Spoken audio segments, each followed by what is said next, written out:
Les fonctions, les plus intéressantes de cette barre des maths, pour moi, la première, bon déjà c'est la possibilité d'écrire un angle. Donc quand on veut par exemple écrire un angle ABC, donc on écrit nos lettres, on ne fait pas encore d'espace, on va cliquer sur le bouton écrire un angle et ça nous permet d'avoir l'écriture avec le chapeau. Donc ABC égale 30 degrés par exemple. Voilà. La deuxième, donc c'est la possibilité d'écrire des formules, des fractions, des racines, des limites, etc. Je vais principalement vous parler des fractions. Donc, je valide cette option, donc fraction, et je vais avoir une case qui apparaît avec numérateur et dénominateur. Donc, je peux remplir par exemple mon numérateur avec 2x au carré. Mon dénominateur sera 3y. Je vais faire écrire et voilà ma fraction. Donc je peux ensuite développer, faire un égal, et je vais devoir ensuite revenir ici.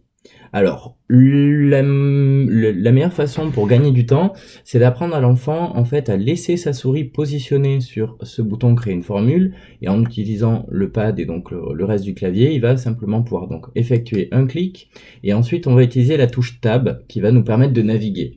Avec la touche Tab, je peux aller sur valider la sélection et faire entrer. Je suis directement sur le numérateur, donc je vais pouvoir faire remplir.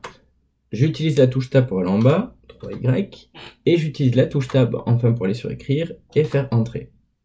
Donc pour vous donner un peu une idée, si je laisse ma souris ici, je peux vraiment gagner du temps, faire 2x au carré sur 3y et écrire. Voilà. Ça peut vraiment aller vite si on apprend vraiment à utiliser le clavier. Dans les petites fonctions aussi sympathiques, quand les fractions se complexifient, si on souhaite par exemple avoir 2 racines de x, je clique donc sur le racine en bas.